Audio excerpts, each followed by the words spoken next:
Chapter 5. A New Citizen of Krakatoa. I remember when I read this to my kids when they were little, and they always liked it when I said Krakatoa. Krakatoa. I don't know if I'm saying it right, but that's how I say it. Krakatoa. After having slept for what must have been 4 or 5 hours, I found myself being gently awakened. I opened my eyes. My body was bright red from sun and sandburn. I looked up at what I thought was a man kneeling over me, shaking my shoulder and saying in perfect English, "Wake up, man. You've got to get some things on and get out of the sun. Wake up, wake up." I thought that this must be part of some delirious dream. The idea of a man who spoke English on a small volcanic island in the Pacific seemed so odd. I shut my eyes again, but as soon as I did this, I felt my shoulder again being shaken and heard this same voice which kept saying, "Wake up, wake up. You've got to get in the shade." I shook my head and opened my eyes again. There was a man kneeling over me. As I sat up, he stood up. He was handing me some clothes, and he was dressed in a most unusual manner. This man wasn't a native and didn't suggest an explorer or a traveler. He looked like an overdressed aristocrat, sort of a misplaced, I'm not sure about this word, Belvedere, lost on this seemingly desolate volcanic island. He was wearing a correctly tailored white morning suit, if you can imagine such a suit, with pinstripe pants, white ascot tie, and a white cork bowler. The suit he was urging me to put on was just the same as the one he had on, only in my size. "Am I dead?" I asked. "Is this heaven?" "No, my good man," he answered. "This isn't heaven. This is the Pacific island of Krakatoa." When Professor Sherman mentioned the word Krakatoa, a shudder of excitement ran through the audience. Only recently there had been news stories telling that half of Krakatoa had blown up in the greatest volcanic eruption of all times. "But I always thought Krakatoa was uninhabited," I told the gentleman in the white morning suit as I started painfully to put on the clothes he was handing me. "I always heard that the volcanic mountain made living on the island impossible." "This is Krakatoa, all right," he said, "and we who live here are most pleased that the rest of the world is still convinced that Krakatoa is uninhabited. Hurry up, put on your clothes." I had put on the white pinstripe trousers and the shirt as the gentleman handed them to me. The shirt had starched cuffs, a small white starched dicky, and a detachable wing collar. I didn't bother putting on the collar and started rolling up my sleeves. "Let's go, lead on," I said. "Come, come," said the gentleman from Krakatoa. "You can't come and visit us like that. Is that the way you would call on respectable people in San Francisco, New York, London, or Paris? Roll down those sleeves. Put on this collar, vest, and coat."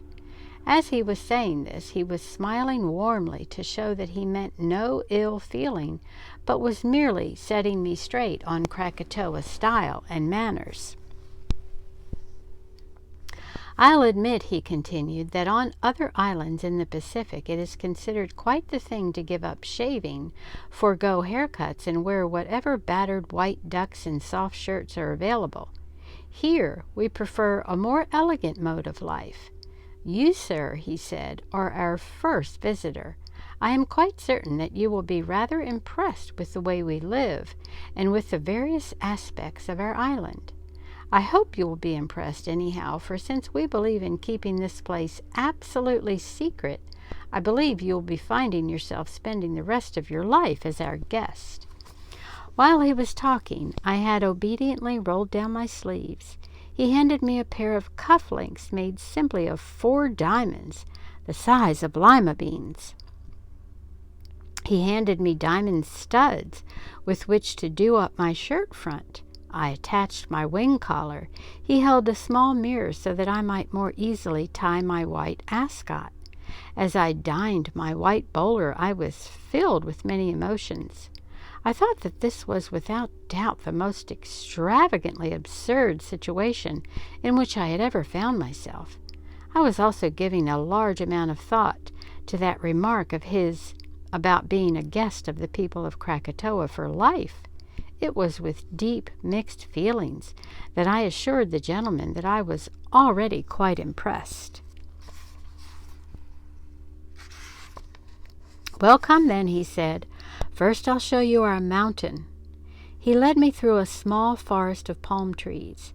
The underbrush was thick and wild, quite similar to the untouched jungle life found on any Pacific island. My host walked through this in a most peculiar way. He was holding up his pant legs and gingerly picking the right spots on which to rest his feet, so as not to disturb the creases in his suit. My suit being a borrowed one, I felt that I had to treat it with equal care. We must have made a funny sight, two gentlemen in white suits and white bowlers tiptoeing through the jungle. Here's a picture. A bowler, in case you don't know, is a bowler hat. It's the type of hat they're wearing. I'm not sure. Maybe it looks like a bowling ball.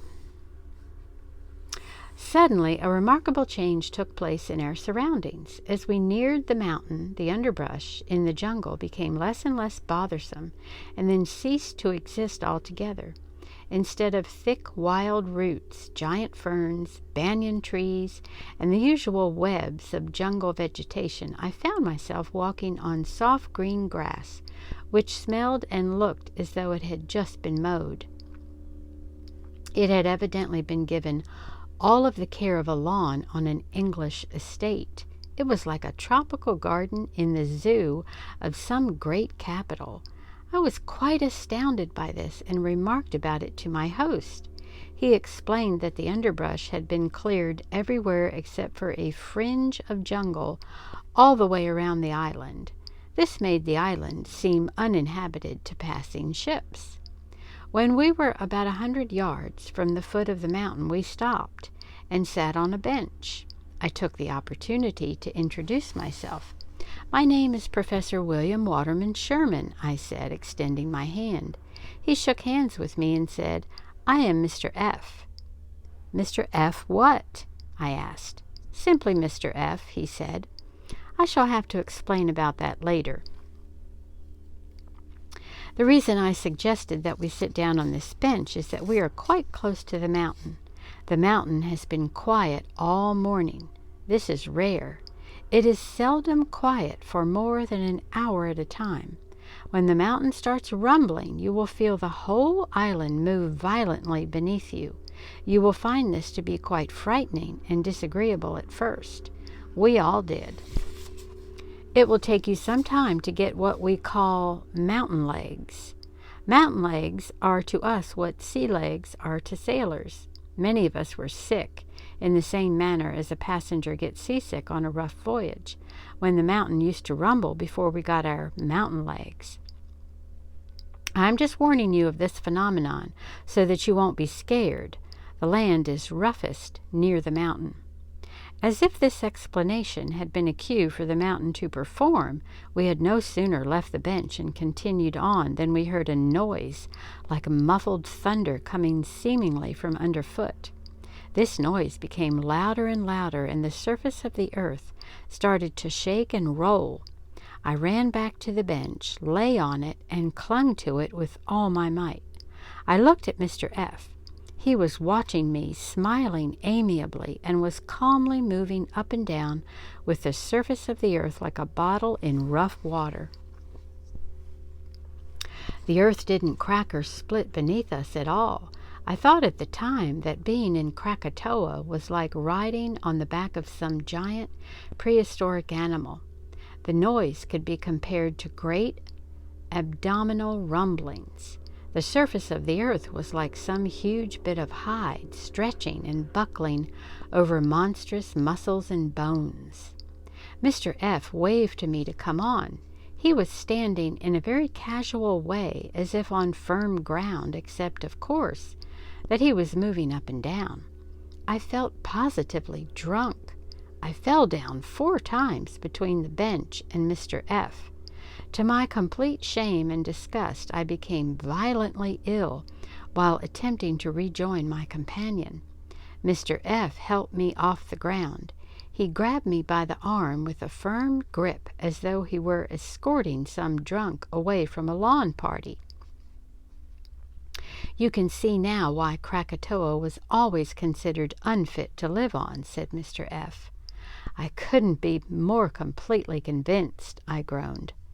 "That's the peculiar thing about nature," explained Mr. F. "It guards its rarest treasures with greatest care.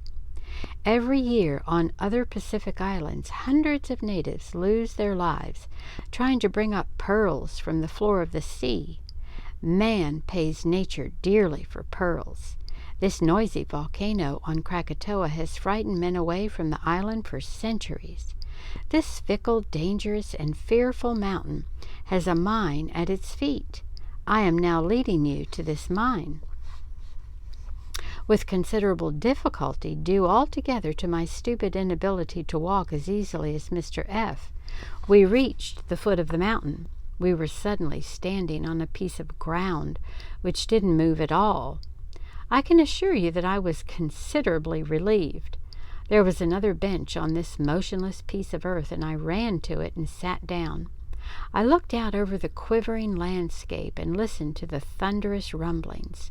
I found I couldn't stand even to look at it for any length of time, for just the sight of this billowing lawn and the bending and bobbing palm trees almost made me ill again. Mr. F. sat beside me for a while and then suggested that we move on. He took me to a wall of the mountain behind this second bench. There appeared to be an entrance in this wall, an entrance covered up by an old wooden door from a ship. Mr. F.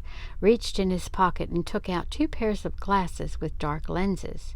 "You'll need these," he explained, "and whatever you do, do not remove them while in the mines." I put them on. Mr. F. moved the old door to one side and asked me to follow him. I obeyed. As soon as I entered the mines, I understood why the ground above, where I had just been, didn't move. I understood why the walls about me didn't move, why the ceiling and ground beneath me didn't budge, and why this was a peaceful retreat in a rumbling, throbbing landscape. Ladies and gentlemen, the walls, the floor, the ceiling of this mine were hewn out of the hardest of all of nature's minerals. Pure, clear, dazzling diamond. I was up to my ankles in diamond pebbles. The floor was covered with diamond boulders and diamonds as big as cobblestones. If the famous Jonkers diamond had been tossed on the brilliant floor of the Krakatoa diamond mines, it would have been as impossible to find as a grain of salt in a bag of sugar. This was diamond in its cleanest state, ready to be cut, pure, crystallized carbon, unblemished by any form of dirt or impurities. I was naturally dumbfounded. I had read about and seen pictures of the famous salt mines of Poland, the crystal caves of Bermuda. Here was a sight 1,000 times more blinding, infinitely more awe-inspiring, a sight to make reality of the most imaginative fairy tale. I waded around in the diamonds, picked up great handfuls of the jewels, letting the smaller ones slip through my fingers. I juggled with 2 heavy diamonds the size of baseballs. I suddenly felt like a small child let loose in a candy shop.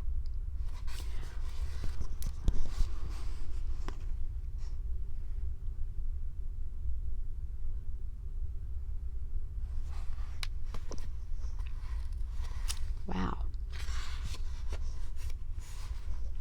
"May I have some of these?" I asked. My voice was trembling. "Sure," he said, "fill your pockets if you wish, but come outside with me for a moment." I eagerly stuffed my pockets and followed him out of the mine. The light in the sun outside seemed dark in comparison with the sparkling, blazing, spangled brightness inside the mine. Even without our dark glasses, it seemed as though the blue sky had suddenly turned gray. It was hard at first to distinguish any color in the tropical landscape, but then our eyes became used to the comparative darkness of sunlight, and the grass again became green, the sky blue, and my companion's complexion took on a healthier glow. "Sit down," he said, pointing to the bench nearest the mine. "I have quite a bit to tell you. You may think that your landing on this island was all by accident. The only accident is that the wind blew you exactly in the direction of Krakatoa. The fact that a hungry seagull dove into your balloon, forcing you to land here, might be termed an accident. But if that hadn't happened, I would have made several holes in your balloon with this pistol. So in any case you would have landed here sooner or later, unless a shift in the wind had suddenly blown you off in a different direction. If you had flown over Krakatoa, you would have been the first outsider ever to do so. You would have seen that there are houses on the island. You would have seen our buildings, parks, and playgrounds. You would have told the rest of the world that there are people on Krakatoa. We wouldn't have liked that at all. A young boy, the son of Mr. B, sighted you early this morning, and I was sent to the beach with a pistol to make sure that you landed here. I was chosen because I am one of the better hunters on the island. You have seen our diamond mines, that is, you have seen one of them. There are many other unexplored plots of ground around the base of the mountain where the earth doesn't ever move. Do you understand now why you will have to remain our permanent guest?" "I do indeed," I assured him. "Later on, after you have had time to think this all over carefully, I am convinced that you won't have any desire to leave Krakatoa at all. There is fabulous wealth and power attached to owning a share in the mines. You do own a share now because the ownership of the mines is divided equally among all who know that they exist. We might have killed you when you landed here and kept the secret from you in that violent way. We are fortunate here in that there are no murderers amongst us. So now that you are here, you are automatically a citizen of Krakatoa. You own a share of the mines. If you could possibly spend the amount of money you are worth at the present cost of diamonds in other countries, you would have to spend $1 billion a day for the rest of your life. But if you took your share of diamonds, loaded them in a freighter, and carried them with you to another country, you would be making a horrible mistake. Diamonds are priced as high as they are because they are extremely rare jewels in other countries.